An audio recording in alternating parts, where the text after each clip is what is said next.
Selamat memberi.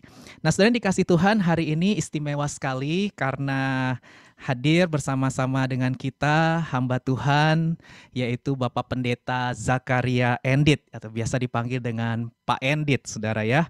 Beliau melayani secara full time sejak tahun 1995, yaitu di GBI Betani Yogyakarta, saudara, melakukan pelayanan church planting di wilayah DIY, Daerah Istimewa Yogyakarta, Jawa Tengah. Kemudian tahun 2001 beliau diutus ke Korea, ke kota Daegu, saudara ya, melalui pendeta senior, pendeta Timotius Hardono. Kita sama-sama melayani tuh di bawah penggembalaan Bapak Rohani yang sama, yaitu Pak Niko Nyotora Harjo, saudara. Pak Endit, 2001 berarti sudah 20 tahun melayani di Korea. Wow, sangat senior, saudara ya. Dan beliau adalah gembala dari Gereja Bethel Indonesia, KIM, Korea Indonesia Mission. Beliau ada di gereja Korea yaitu Sungmyung Church di kota Daegu. Saudara, sangat setia dan hidupnya sudah membawa dampak yang sangat besar. Oleh karena itu saya bersuka cita karena di tengah kesibukan beliau, Pak Endit hari ini berkenan untuk melayani kebenaran firman Tuhan. Pak Endit sekarang tinggal di Daegu bersama dengan istrinya Ibu Widya dan anak perempuannya Elika, saudara ya. Dan hari ini beberapa jemaat GBI Kim juga hadir, saya lihat di ibadah Zoom hari ini, sukacita mendukung gembalanya hari ini menyampaikan firman. Mari kita beri apresiasi tepuk tangan untuk hamba Tuhan, Pastor Endit. Selamat melayani, Pak. Terima kasih untuk Pastor Dedi yang memberi kesempatan buat saya secara khusus tempat ini. Kita akan berdoa dahulu untuk kita renungkan firman Tuhan sama-sama pada saat ini. Terima kasih Tuhan Yesus, terima kasih Bapa. Kami bersyukur untuk saat ini. Engkau sangat baik, Engkau luar biasa buat kami. Biarlah kami gunakan kesempatan yang Tuhan beri saat sore hari ini Tuhan sebaik-baiknya supaya kami bisa menikmati akan firman Tuhan. Kami buka hati kami sesuai dengan kasih karunia yang Tuhan beri buat kami. Mengucap syukur untuk segala sesuatunya. Terima kasih untuk semuanya. Di dalam nama Yesus kami berdoa. Haleluya. Amin. Amin. Puji Tuhan. Haleluya. Saudara, terima kasih sekali lagi saya ucapkan ke Pastor Dedi yang memberi kesempatan buat saya sehingga bisa sama-sama sharing, sama-sama belajar firman Tuhan pada saat ini, sehingga firman Tuhan bisa dibagikan dengan jelas, pewahyuannya bisa masuk dalam hati kita dan otak kita, sehingga ada perubahan yang besar dalam kehidupan kita. Oke, langsung saja, judul saya hari ini adalah membangun nilai kehidupan. Oke ya, yang bisa lihat PPT saya bisa angkat jempolnya, supaya saya bisa tahu. Oke, thank you. Oke, sekali lagi saya mau berbicara soal membangun nilai kehidupan. Membangun nilai kehidupan tentunya tidak lepas daripada integriti. Jadi kalau kita ingin membangun nilai sebuah kehidupan, salah satunya adalah integritas. Tidak bisa tidak. Dan kalau saudara berintegritas, pasti saudara nilainya bertambah, value kita akan bertambah, mutu hidup kita akan bertambah, percaya kita kepada Tuhan akan bertambah. Dan apa untungnya kalau kita ini mutunya bertambah, pasti banyak orang akan belajar dari kita. Nah, kalau belajar dari kita, berarti kita menjadi berkat buat orang lain. Kalau sudah menjadi berkat buat orang lain, berarti kita jadi terang buat orang lain. Kalau kita jadi terang orang lain, berarti nama Bapa kita dipermuliakan sesuai dengan Matius pasal yang ke-5. Jadi ini penting buat kita, sehingga mutu, nilai, apapun kondisi hidup saudara, apapun pekerjaan saudara, entah saudara mahasiswa, entah saudara pekerja, entah saudara ibu rumah tangga, apapun itu, integritas sangat penting untuk membuat hidup kita bisa berdampak buat banyak orang, sehingga nilai kita di hadapan Tuhan semakin hari semakin sesuai dengan prinsip-prinsip kebenaran firman Tuhan. Oke, saya akan memberikan yang sederhana saja tentang apa itu integritas. Pasti Bapak Ibu Saudara semuanya sudah tahu apa itu integritas, namun saya simpulkan kalau boleh, di sini saya simpulkan pengertian integritas secara sederhana, itu adalah bicara soal konsistensi dalam hidup sesuai dengan prinsip. Kalau kita orang Kristen, tentunya prinsipnya adalah firman Tuhan. Maka konsisten nggak dalam hidup ini? Kalau saudara nggak konsisten, maka yang terjadi adalah tidak ada integritas. Bapak Ibu Saudara, kalau integritas itu hanya 1 jam ini saja, atau 2 jam dalam kebaktian kita, gampang sekali. Sangat mudah. Kalau hanya sehari, masih mudah. Kalau 2 hari gimana? Mudah juga itu. Kalau cuma kita konsisten 2 hari aja mudah banget. Kalau kita berintegritas, kalau hanya seminggu, ya mudah, bisa saja. Tapi masalahnya adalah konsistensi kita ini terus-menerus, dibangun terus-menerus. Dan kita tahu bahwa konsisten ini bicara soal daya tahan kita kepada Tuhan. Apapun ujiannya, kita tetap berdiri di atas prinsip kebenaran firman Tuhan. Itulah yang disebut dengan integritas. Jadi kalau kita nggak konsisten, apa itu konsisten? Maksud saya adalah antara mulut dengan hati, antara perilaku, antara kita sendiri dengan banyak orang, apa kita sama? Ketika kita di rumah sendiri, apa kita sungguh-sungguh berdoa? Di rumah orang lain, apa kita juga berdoa juga? Ribuan orang kita khotbah, apakah kita juga semangat? Satu orang kita khotbah, apakah semangat? Itu konsisten. Itu namanya integritas. Kalau kita hanya satu orang kemudian kita lemes-lemes, kalau kita mungkin hanya 4-5 orang yang datang kemudian kita lemes, kemudian kalau ribuan orang kita baru semangat, ini nggak berintegritas. Nah, maksud saya konsistensi itu di situ itu letaknya, bukan bicara soal bagaimana banyaknya, makanya diuji dalam kehidupan kita ketika sendiri.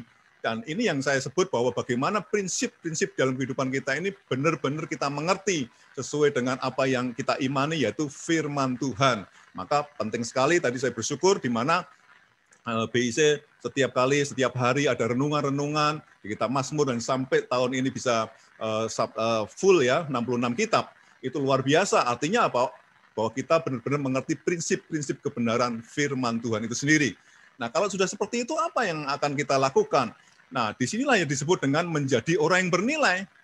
Jadi kalau kita udah punya konsistensi antara hati, mulut, perilaku kita, dimanapun kita berada, kita sendiri ataupun banyak orang, kita tetap konsisten memegang prinsip kebenaran firman Tuhan, maka sesungguhnya ujian-ujian, pengaruh-pengaruh daripada integritas atau yang merobohkan integritas maksud saya, itu tidak lagi berlaku atas hidup kita.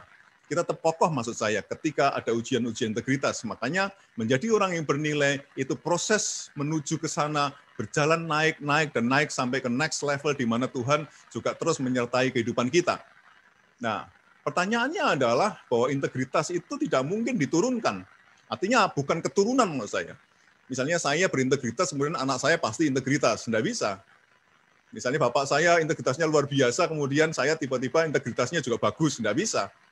Mungkin hamba Tuhan pendeta A kemudian punya murid banyak, kemudian tiba-tiba murid-muridnya juga berintegritas seperti hamba A. Nggak bisa. Karena apa? Integritas itu adalah dibangun dari pribadi lepas pribadi. Memang pendidikan di dalam kepemimpinan itu sangat penting untuk membangun sebuah integritas. Namun dengan demikian tidak bisa langsung diturunkan atas keturunan. Sama seperti keselamatan adalah bukan keturunan, namun pribadi lepas pribadi. Demikian juga orang yang bernilai. Sehingga orang yang bernilai ini yang punya integritas salah satunya adalah bagaimana kita meningkatkan itu yang paling penting. Mutunya seperti apa. Sehingga ucapan kita, pendengaran kita, pikiran kita, hati kita, perilaku kita, pujian penyembahan di hadapan Tuhan, itu penting buat kita lakukan sesuai dengan prinsip kebenaran firman Tuhan. Suatu ketika kalau saya boleh bersaksi bahwa ada seorang hamba Tuhan, kemudian ketika dia seorang song leader yang hebat, yang luar biasa, ketika dia memuliakan nama Tuhan, pada saat dia tugas song leader, dia hebat, luar biasa. Namun ketika dia di luar tugas song leadernya, yang terjadi adalah justru dia tidak lagi memuji-muji Tuhan. Pas song leader saja dia memuji Tuhan. Dan ini yang disebut dengan nggak konsisten dalam kehidupannya, alias dia sungguh-sungguh tidak menjadi teladan, artinya integritasnya kurang. Jadi ini yang saya sebut dengan pengertian integritas secara sederhana. Mari kita lihat sekarang dasar kita 3 unsur penting di dalam integritas. Banyak unsur-unsur integritas, namun saya hanya membagi 3 saja, supaya kita dengan cepat bisa mengerti dan bisa berperilaku sesuai dengan firman Tuhan tentunya. Mari kita lihat tentunya yang pertama di dalam Mazmur 37 ayat 37. Saya selalu rindu kalau firman Tuhan dibaca bareng walaupun di mute. Mari teman-teman semua, Bapak Ibu Saudara, rekan-rekan, kita baca bersama supaya firman Tuhan ini bisa menguasai atmosfer di ruangan kita masing-masing. Mazmur 37 ayat 37, 2, 3. Perhatikanlah orang yang tulus dan lihatlah kepada orang yang jujur. Sebab pada orang yang suka damai akan ada masa depan. Ini perkataan Daud. Kalau kita baca semuanya bagaimana Daud hidupnya juga punya integritas. Walaupun kadang-kadang Daud pun punya kelemahan-kelemahan yang merobohkan integritasnya. Namun dengan demikian mari kita belajar dari sisi positifnya si Daud. Maka unsur-unsur di dalam Mazmur 37 ayat 37 ini akan kita pelajari satu persatu. Karena di situ dikatakan, perhatikanlah orang yang tulus dan lihatlah kepada mereka orang yang jujur.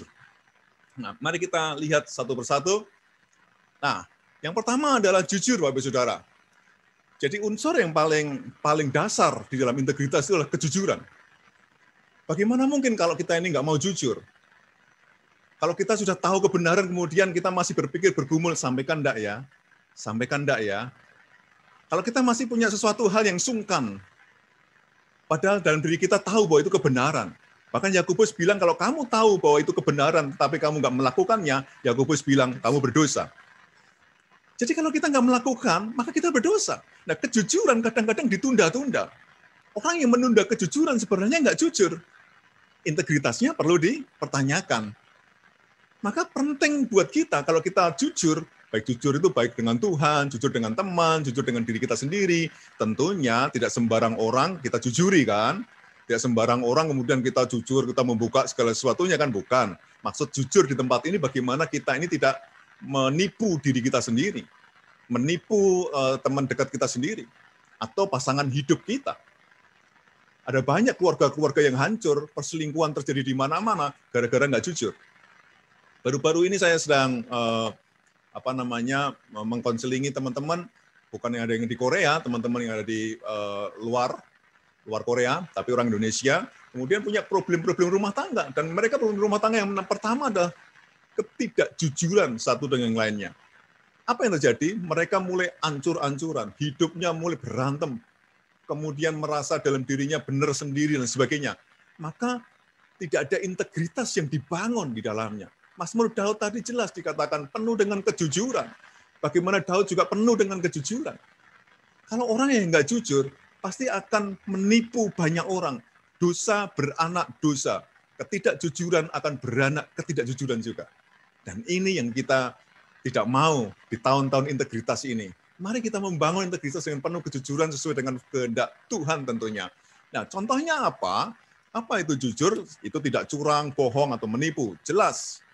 Itu prinsip daripada firman Tuhan. Itu adalah tidak curang. Apapun kita, kalau kita ada di dalam instansi tertentu, di pabrik, ataupun di kampus sekalipun, kita nge-lab dan tidak, kita harus tidak curang. Hanya untuk menaikkan derajat kita, kita curang. Itu jelas tidak punya integritas. Dan ada banyak orang-orang Kristen yang saya temui, ketika mereka ingin menaikkan kualitas hidupnya, mereka curang. Hasilnya adalah memang dia naik, namun dengan demikian mudah untuk dirobohkan, dan justru Tuhan tidak dipermuliakan. Apa gunanya hidup ini kalau Tuhan tidak dipermuliakan? Kosong bukan? Rugi bukan? Dan ini yang saya sebut bahwa kita harus belajar ke sana. Ayo kita belajar jujur. Ayo kita mengaca. Kaca kita adalah firman Tuhan. Semuanya kita kaca supaya kita jelas, dengan jelas wajah kita bisa terlihat. Kita punya self-image yang bagus. Kita punya citra diri yang baik, yang sesuai dengan kehendak Tuhan. Mari kita lihat contohnya adalah Kaleb dan Yosua. Mudah sekali. Bapak, Ibu, Saudara pasti pernah membaca, pernah mendengar, bahkan pernah mengkhotbahkannya juga kalau Bapak, Ibu, Saudara suka bersaksi. Di contoh Kaleb ini sangat bagus menurut saya tentang kejujuran. Terutama adalah Kaleb. Mari kita lihat di dalam Yosua 14 di situ. Di dalam Yosua 14 ayat yang ke-7. Selalu firman Tuhan, mari kita baca sama-sama walaupun di mute. 2, 3. Aku berumur 40 tahun ketika aku disuruh Musa, hamba Tuhan itu, dari Kades Barnea untuk mengintai negeri ini. Dan aku pulang membawa kabar kepadanya apa? Sejujur-jujurnya. Wow. Kaleb ngomong pada waktu itu, ngomong sama Yosua, karena Yosua yang diangkat sebagai pemimpinnya. Waktu itu disuruh untuk mengintai tanah Kanaan. Dan dia akan dikasih Hebron. Tetapi kita mengerti itu, apa yang dikatakan oleh Kaleb. Dia menjadi pemimpin atau orang yang punya integritas. Kenapa? Karena membawa kabar yang sejujur-jujurnya. Gimana dengan yang lainnya? 10 pengintai yang lainnya nggak jujur. Masih ingat kan 12 mengintai? Ya. Mereka nggak jujur. Dan mereka mungkin pengen menaikkan dirinya, pengen membuat dirinya aman di dekatnya Musa. Mungkin ya, ini hanya penafsiran saja. Sehingga yang terjadi pada saat itu, mereka nggak jujur. Bahwa nggak jujurnya apa? Orangnya raksasa, gede-gede, Oh, kita mungkin seperti dipandang seperti belalang. Kita nggak mungkin bisa menguasai itu. Ini apa-apaan. Padahal Tuhan jelas berkata, ayo selidiki itu negeri itu. Tanah itu menjadi milik kepunyaan kamu. Tetapi Yosua dengan berani, tentunya dengan Kaleb, dia berkata, tidak, kita akan menyerang, kita akan maju. Bahwa negeri itu adalah susu dan madu dan sebagainya. Dia jujur. Dan hasilnya adalah sampai dia umur 80 tahun, semangatnya tetap sama, tetap kuat, sama seperti umur 40 tahun.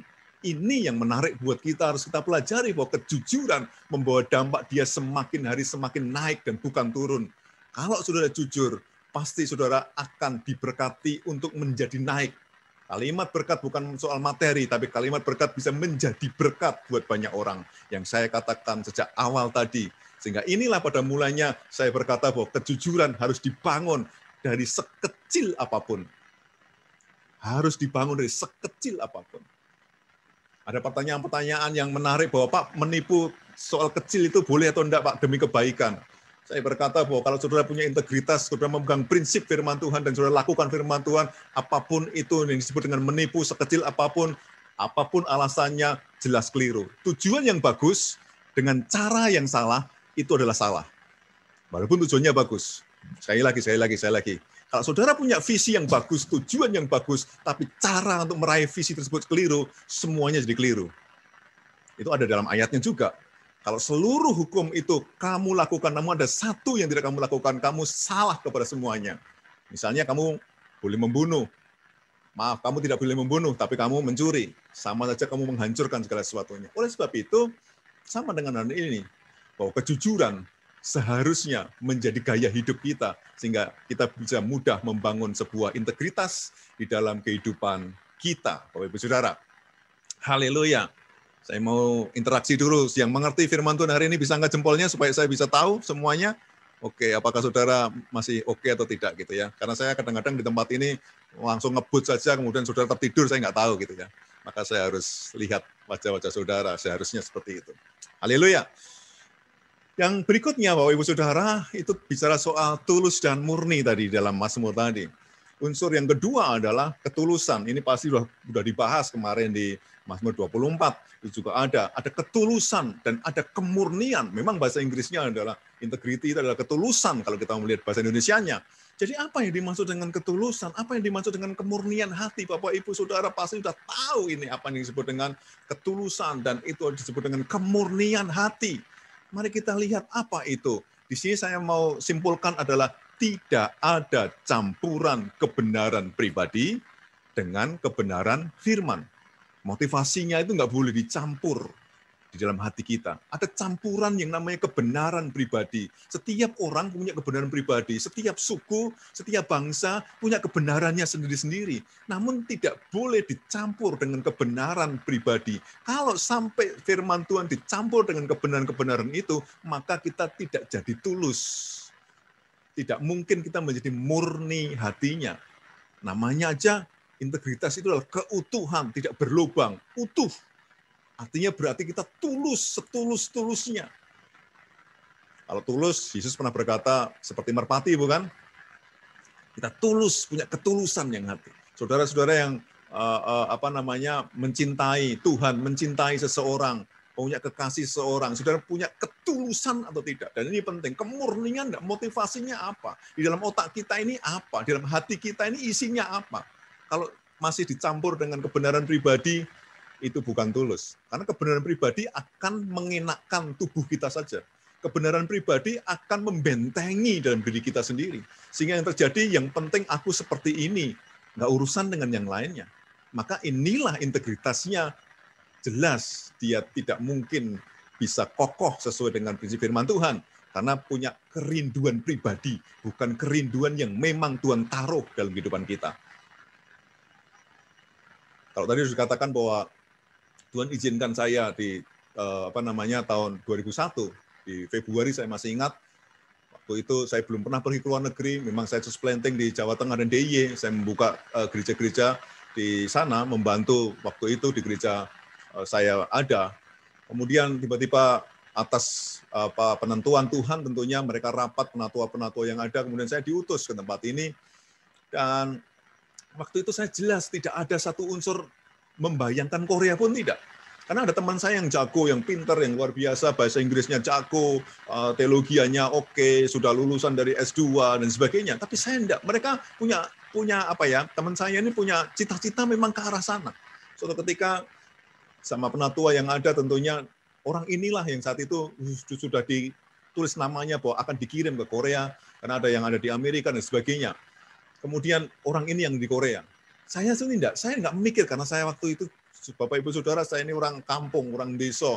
Kalau Bapak Ibu Saudara tahu di Jogja itu ada namanya kota namanya Sedayu. Sedayu itu ya tetap ada listrik sih, tapi tidak sebesar kota-kota yang lain gitu ya. Tapi maksud saya kampung gitu. Saya pelayanan di kampung-kampung, pelayanan di desa-desa gitu ya. Dan saya nggak mikir bagaimana naik pesawat terbang juga belum pernah sama sekali. Dan itu pun kasih karunia, tiba-tiba ada penatua berkata gini, dapat sesuatu hal dari Tuhan, tidak, yang pergi ke kota, ke negara Korea adalah bukan dia, tapi ini. Nah, ketulusan hatinya mulai, saudara, diuji di situ. Apakah kita tetap tulus? Apakah kita sama seperti ketika kita melayani, nggak ada apa-apa, nggak ada berkat, nggak ada sesuatu hal. Kalau kami di kampung-kampung, kita hanya makan seadanya. Dan saya tahu, Pastor Dedi juga pernah lulusan di Jogja juga, pasti tahu itu bagaimana sengsaranya kalau melayani di kampung-kampung itu dapatnya hanya sinar matahari gitu ya. Jadi kayak wow. Jadi saya tahu bagaimana hidupnya, karena pada saat itu memang nggak ada berkat. Kemudian apakah ketika saya menginjakkan kaki di Korea, kemudian saya akhirnya tidak tulus lagi, apakah saya kemudian nggak murni lagi? Inilah ujian daripada integritas ada di sini. Kalau kita pada saat ini hanya membanggakan, wow, saya juga mikir Korea, bagus banget tahun 2001, Bapak Ibu Saudara, buang sampah di tempat kita di Korea, di Daegu ini secara khusus nggak boleh, secara sembarangan ya, kayak di Singapura ya, denda dan sebagainya, tapi sekarang kan udah berserakan ya. Nah, itu juga integritas tuh. Mau buang sampah enggak ya, buang sampah enggak ya, itu harus cari tempat sampah yang bagus gitu ya. Artinya walaupun jauh, tetap aja kita akan mencari tempat sampah tersebut. Nah, inilah letak di mana ketika saya terbang pertama kali, saya mulai kaget bagaimana mau dipengaruhi dengan gimana nih Korea, gimana udah bercampur aduk karena nggak pernah saya sama sekali mempunyai sebuah impian ke Korea ini.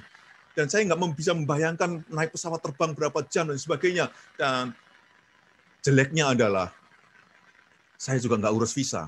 Wah, ini jeleknya. Nggak urus visa sama sekali, nggak ngerti orang kampung. Yang namanya paspor aja saya nggak ngerti. Paspor itu apa? Tapi itu masa lalu. Saya mau menceritakan bagaimana ketulusan dan kemurnian itu diuji dari berbagai macam hal. Apa yang terjadi? Apakah saya tetap tulus atau tidak? Ketika saya naik pesawat, ketika saat itu saya nggak punya duit, Bapak Ibu Saudara. Sama sekali nggak punya duit. Di pesawat itu semua pada makan-makan. Di pesawat kan, karena kita nggak ngerti, nggak ada yang ngasih tahu. Saya dengan hamba-hamba Tuhan, saya rombongan hamba Tuhan, saya nggak sebut hamba Tuhannya siapa, ada yang tahu karena oleh sebab itu, pada saat itu saya sama sekali tidak membawa duit dan sebagainya, karena saya langsung pergi ke Korea ini hanya karena iman saja. Yang lainnya makan minum, saya ditawari, oh enggak gitu. Nah, saya pikir pada saat itu adalah harus bayar gitu, kayak di kereta kan di Jogja, Jakarta itu kan harus bayar waktu itu. Nah, saya tak pikir itu bayar gitu loh. Nah, dikasih tahu barusan mau landing kan, kita kan turun di Kimpo waktu itu ya, turun di Kimpo. Yang terjadi adalah ini boleh bebas, sudah include nih setelah ini. Loh, enggak sejak tadi. Akhirnya saya lapar sekali, udah karu-karuan itu. Kurang ajar nih bagi saya nih, integritasnya hamba Tuhan ini juga kurang ajar juga nih. Makanya nggak saya sebut ini orang ini. Jadi saya mau berkata bahwa gimana, saya karena nggak ngerti ya, gara-gara tidak ngerti, itu kita bisa salah segala sesuatunya. Sudah lapar, udah bagaimana saya membuka belt ya. Ini saya buka rahasia saya sebenarnya. Sebenarnya di Daegu juga sebelum saya buka nih, anak-anak Daegu ada nih. Ini di belt di pesawat itu saya nggak bisa membukanya. Pas itu mau ke kamar mandi, kamar kecil, udah kuablek banget kenceng gitu ya. Nggak bisa, gimana, tak pencet, nggak bisa. Lu gimana membukanya? Saya bahasa roh, saking saya punya iman kepada Tuhan kan, bahasa roh, apa, tetap aja kebel kenceng udah. Ya namanya walaupun bahasa roh, tetap kebel kenceng aja terus gitu. Wah ini berat ini saya. Lama udah digelapin, udah pada tidur, sebelah kanan, sebelah kiri kanan sudah tidur. Gimana saya tengok, udah gimana nih Tuhan, saya bahasa roh lagi. Saya pokoknya ngebut bahasa rohnya. Saudara, ada orang di sebelah saya tenang aja, oke tenang di. Sebelah saya itu mau kamar mandi juga, dia membuka caranya tak lirik dia, karena malu kan. Biasanya kalau orang yang punya gengsi tinggi kan begitu, integritasnya masih diuji kan. Nah, saya lihat sebelah kiri saya, oh cara bukanya dipencet dulu, dibuka begini, oke lah. Sejak saat itu, saya mau ndelosor ke bawah kok, Bapak Saudara. Karena saking nggak kuatnya, jadi saya ndelosor ke bawah begitu, tapi nggak nyampe, karena kan tubuh saya kan kepalanya agak gede gitu, mau ndelosor gitu kan nggak bisa. Singkat cerita, sudah mau akhir-akhirnya baru kebuka. Ada peristiwa-peristiwa seperti itu yang menguji apakah saya punya integritas atau tidak. Teman-teman saya yang tadi itu, sebenarnya bukan teman saya kenal di situ, tapi mereka hamba-hamba Tuhan yang luar biasa sebenarnya. Oh, bawa aja nih, selimutnya bawa aja, nggak apa-apa, ini hadiah, karena gitu. Nah, kemudian saya tanya kan, ini boleh dibawa enggak? Oh, nggak boleh, sama pramugarinya begitu kan. Tapi hamba Tuhan tadi yang saya nggak sebut namanya, itu masukkan semua di kantong-kantongnya gitu. Masukkan semua itu. Kok enak sekali ya? Apakah itu disebut dengan integritas? Saya belajar akhirnya. Oh, kalau kita berintegritas, walaupun itu seandainya itu nggak ada aturannya, tetapi kita punya etika di dalam penerbangan kan. Jadi istilahnya adalah jangan pernah kita mengambil sesuatu hal yang memang tidak diberikan dan sebagainya. Di hotel dan sebagainya, saya sudah belajar dari situ. Inilah yang disebut dengan kemurnian ketulusan hati. Lanjut saja Bapak Ibu Saudara. Nah, ini di 2 Korintus 1 ayat 12. Di sini dikatakan inilah yang kami megahkan. Ini Paulus ngomong nih. Yaitu bahwa suara hati kami memberi kesaksian kepada kami bahwa hidup kami di dunia ini, khususnya dalam hubungan kami dengan kamu, dikuasai oleh apa? Ketulusan dan kemurnian dari Allah, bukan oleh hikmat duniawi, tetapi oleh kekuatan kasih karunia Allah. Ini yang paling penting buat kita untuk hubungan kita berteman. Namanya integritas kan kita juga berteman sesama dengan jemaat, dengan orang lain, dengan gereja lain, dengan siapapun mereka. Kita harus mempunyai ketulusan dan kemurnian sesuai dengan hati nurani. Tentunya hati nurani dibangun karena hubungan kita dengan Tuhan, bukan karena apa-apa. Inilah yang penting buat kita sehingga motivasi kita selalu benar, motivasi kita selalu surga, motivasi kita selalu punya prinsip firman Tuhan, bukan menguntungkan diri kita sendiri. Ketidakmurnian akan menghancurkan segala sesuatunya. Ketidaktulusan justru kita akan direndah-rendahkan oleh banyak orang. Inilah yang membuat saya terus pengen belajar dan belajar. Memang kita pernah jatuh, tetapi orang benar ketika 7 kali jatuh, dia akan terus bangkit lagi. Tapi bagaimana dengan orang fasik? Dia nggak mau bangkit-bangkit lagi. Kenapa? Karena dia udah senang di bawah. Bagi saya adalah kita punya Roh Kudus, kita punya Tuhan, kita harus bangkit bersama dengan Dia. Belajar terus dan belajar terus supaya ketulusan hati, kemurnian hati kita, ujiannya seberat apapun juga seperti Paulus ini.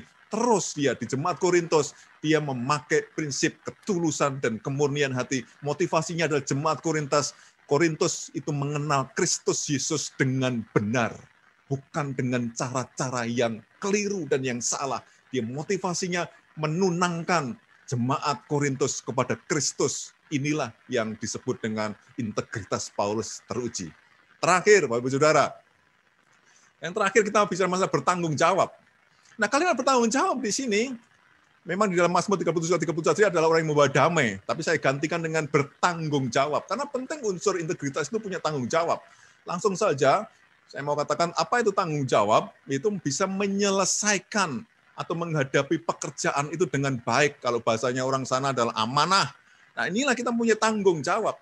Kalau kita nggak punya tanggung jawab, dikasih tugas, kita nggak bertanggung jawab, dikasih di lab, di pabrik, di mana rumah tangga, kalau kita nggak bertanggung jawab, semuanya bisa hancur. Segala sesuatunya hancur. Kalau saya sebagai suami, sebagai gembala, kemudian dikasih tanggung jawab oleh Tuhan, tanggung jawab kepada atasan saya, otoritas yang di atas kita, kemudian kita nggak bertanggung jawab, kita bilang iya, namun kita nggak melakukannya, kita bilang oke, namun kita nggak melakukannya, ini sama sekali tidak berintegritas. Kalau kita bilang iya, ya katakan iya, ya kita lakukan, kita bertanggung jawab dengan ucapan kita. Kalau kita sudah bilang yes, ya harus kita lakukan. Seberapapun kekuatan kita untuk tetap melakukan itu. Karena ini adalah prinsip kebenaran firman Tuhan. Jangan menganggap enteng. Segala sesuatunya kedisiplinan dan penuh dengan keberanian tentunya. Sehingga bertanggung jawab ini menjadi pokok penting menurut saya di dalam integritas ini. Mari kita selesaikan yang terakhir ini. Di Daniel, Bapak Ibu Saudara. Nah, ini akan saya tutup dengan ini. Di Daniel 6 ayat yang ketiga, Bapak Ibu Saudara pasti tahu. Mari kita baca sama-sama. 2, 3. Membawahi mereka diangkat pula 3 pejabat tinggi, dan Daniel adalah salah satu dari ketiga orang itu. Kepada merekalah para wakil-wakil raja harus memberi pertanggungan jawab supaya raja jangan. Nah, kita mengerti saat ini. Daniel itu orang yang bertanggung jawab, anak muda yang disiplin, anak muda yang belajar sungguh-sungguh. Bagaimana sampai 4 pemerintahan dia tetap menjadi orang-orang yang hebat di pemerintahan. Dia mengkamiri pemerintahan. Kenapa? Karena bertanggung jawab salah satunya. Memang dia orang cerdas, bahkan 10 kali lipat lebih pandai daripada orang pintar pada zamannya. Namun dia orang yang bertanggung jawab. Kalau dikasih tugas, dia malah menyelesaikannya dengan baik. Dia benar-benar punya tugas, buat tugas ini bukan saja dari otoritas saya, namun tugas ini juga diizinkan oleh Tuhan, supaya hidup saya semakin hari semakin dinaikkan, dan menjadi berkat buat banyak orang. Itulah yang disebut dengan paradigmanya ke sana. Kalau paradigma kita keliru, atau parameter ukuran dalam pikiran kita keliru, bukan Tuhan, maka kita akan sembarangan. Kalau ada bos saja kita sungguh-sungguh, kalau nggak ada bos kita nyantai-nyantai, ngopi-ngopi, jamnya dibuang-buang dengan percuma. Saya pernah membangun rumah, Pastor Dedi ini tahu, di Ukrim itu di belakangnya itu saya punya rumah di sana. Kemudian kami bangun rumah, yang terjadi adalah tukang-tukangnya, kalau tidak ada kakak saya yang mengepalai di sana, hasilnya adalah mereka ngerokok-ngerokok dulu, mereka minum-minum kopi dulu. Kalau pas ada kakak saya, baru dia giat kerja. Wah, ini tanggung jawabnya hancur. Itu hancur sekali. Dan kita orang-orang yang tidak seperti itu. Saya percaya jemaat di BIC dan pengerja-pengerjanya, hamba Tuhannya apalagi, nggak mungkin kita melakukan demikian, karena kita punya prinsip firman Tuhan. Itulah yang disebut dengan seperti Daniel. Dan Daniel diangkat sampai kepada 4 pemerintahan. Ini hal yang hebat menurut saya. Bukankah kita ini dibuat oleh Tuhan, diciptakan Tuhan untuk menjadi berkat buat orang lain, dan salah satu memberkati orang lain adalah membangun integritas. Karena sekali lagi, membangun integritas akan menaikkan nilai kita. Sama seperti Daniel, naik nilainya. Akhirnya dia dihormati. Walaupun dia harus masuk kepada gua singa. Tetapi bagaimanapun juga Tuhan lebih berkuasa atas singa-singa, bukan? Dan hasilnya adalah dapat penglihatan seperti kitab Wahyu. Sehingga Daniel adalah kitab Wahyunya Perjanjian Lama. Ketika dia menulis, dia melihat, ada hal yang hebat terjadi. Kenapa? Saya tahu, saya percaya, saya mempelajarinya, bahwa Daniel adalah orang yang bertanggung jawab. Amin. Haleluya, haleluya. Amin, amin. Saya ajak kita akan berdoa dulu sebelum saya akan serahkan ke Pastor Dedi. Mari kita berdoa bersama-sama. Haleluya, haleluya. Terima kasih Bapak. Kami bersyukur di hadapan. 1 menit, 2 menit, biar Roh Kudus berbicara atas Bapak Ibu Saudara semua tempat ini. Haleluya, terima kasih Bapak. Yesus, Kau sungguh baik. Yesus, nama-Mu indah. Yesus, ku cinta Kau selalu, ku tinggikan, ku agungkan selamanya. Mari semua berkata, Yesus, Yesus, Kau sungguh baik. Yesus, nama-Mu indah. Yesus, ku cinta Kau selalu, ku tinggikan, ku agungkan selamanya. Ku mau memuji-Mu, ku selalu puji-Mu, ku mau menyembah-Mu, ku selalu sembah-Mu. Kau yang layak terima semua pujian, kemuliaan hanya bagi Tuhan. Mari kita buka hati kita dan berkata sama-sama, ku mau memuji-Mu, ku selalu puji-Mu, ku mau menyembah-Mu, ku selalu sembah-Mu. Kau yang layak terima semua pujian, kemuliaan hanya bagi. Lebih keras lagi, ku mau memuji-Mu, ku mau memuji-Mu, yes Lord. Ku selalu puji-Mu, ku mau menyembah-Mu,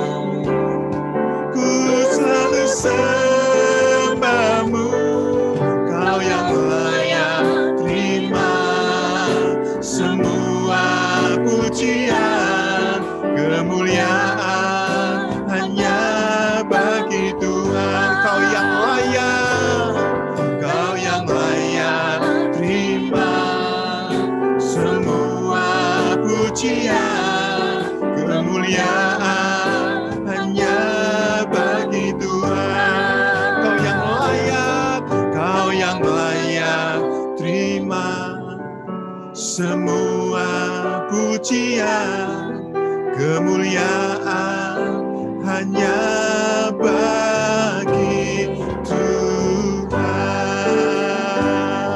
Haleluya, haleluya, haleluya, haleluya. Haleluya, haleluya.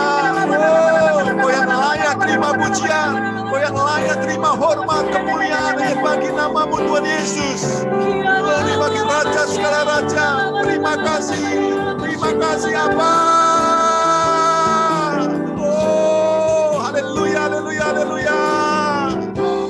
Proklamasikan di hadapan-Mu ya Tuhan, Kau Raja atas segala Raja.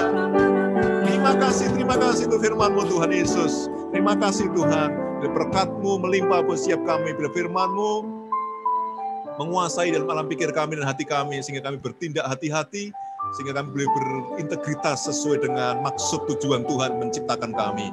Terima kasih semuanya, berkati semua yang ada di Zoom ini. Dan kami percaya anugerah-Mu luar biasa. Amen. Dalam nama Yesus. Haleluya. Amin. Kami serahkan lagi ke Pastor Dedi. Thank you semuanya.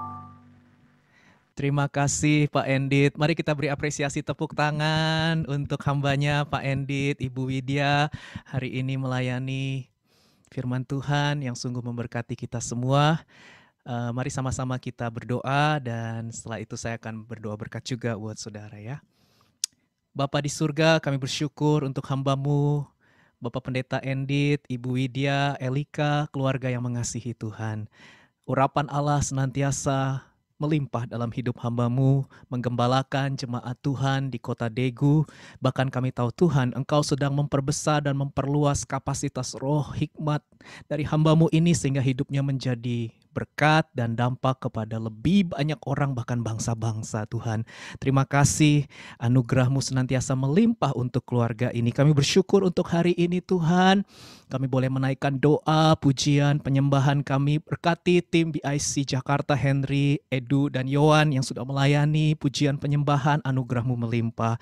Terima kasih juga untuk para pelayan Tuhan yang hadir di rumah misi. Tuhan berkati Kevin dan Talia, kasih karunia Tuhan melimpah. Dan Tuhan sebentar kami akan melanjutkan aktivitas kami rindu diutus oleh Tuhan, kami mau terima berkat dari Tuhan. Mari buka hati, tengadakan kedua belah tangan saudara, dan terimalah berkat dari Tuhan kita. Tuhan memberkati engkau dan melindungi engkau. Tuhan menyinari engkau dengan wajahnya dan memberi engkau kasih karunia. Tuhan menghadapkan wajahnya kepadamu dan memberi engkau damai sejahtera. Pulanglah, kasihilah Tuhan Allahmu dengan segenap hati, jiwa, kekuatan, dan akal budi. Dan kasihilah sesamamu manusia seperti engkau mengasihi dirimu sendiri. Mulai dari sekarang sampai Maranatha, datanglah segera ya Tuhan Yesus. Kami semua merindukanmu. Dalam nama Yesus, semua yang mau hidup dalam integritas, mari sama-sama katakan, amin. Amin. Terima kasih Pak Endit. Semua boleh unmute, bilang terima kasih Pak Endit. Terima kasih. Bu Widya, jemaat GBI Kim, God bless. Tuhan berkati.